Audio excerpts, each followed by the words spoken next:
Welcome back to our channel. Today we're going to have a look at another endgame study. In this study, when we have a look, as usual, white to play and win. Here, as we see, black has two pawns and one is actually a pass pawn, and white obviously has to have this pawn. So white to win, they had to make sure that this pawn is intact, and eventually this pawn has to promote and to win the game. So we'll have a look at two incorrect moves. First of all is knight e1. It obviously protects the f3 square. However, after the kings come forward, f3 is played and white plays king d3. Here f2 is played, and this is a critical moment. For example, if you play knight c2 with the intention of trying to play knight e3 and check, however that's not possible because black queens first with check, and this is a losing endgame for white.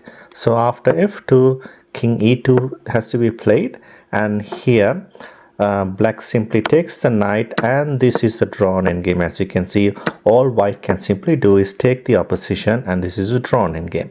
So going back to the original position, what about king c1? Now obviously f3. This is a bit tricky endgame. Here we have knight e3, and we have after f2 we do have knight f1, and simply we just need to make sure this pawn, the e4 pawn, is protected. So after black queens here, we need to take with the king, and after king e1 we have king d3. Now as we look at this position, this knight is actually protecting this pawn, and here the king is attacking both of these pieces at the same time. So white king cannot make any progress because black king will either attack both the knight and the pawn, and white's king cannot make any progress and come forward, as you can see in this position. So this is a drawn endgame as well.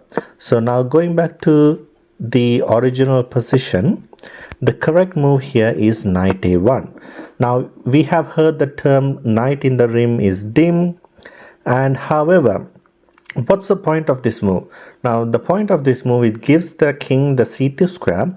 At the same time, the knight will be repositioned in b3. So after the pawn moves, we have knight b3 with the intention of bringing the knight to d2, and as we see in this position, here king c3 is played and king g4 is played as well. Now you might be thinking, what happens if the pawn goes forward? All you can do is simply bring the knight, and this pawn is taken care of. So that's the whole point.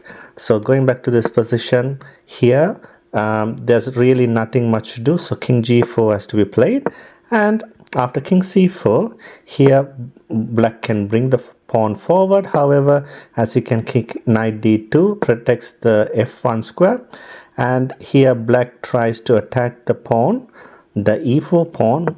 White protects it, and as we can see, after few moves here, king e2 is played, and after king g1, now here white has to play king f3.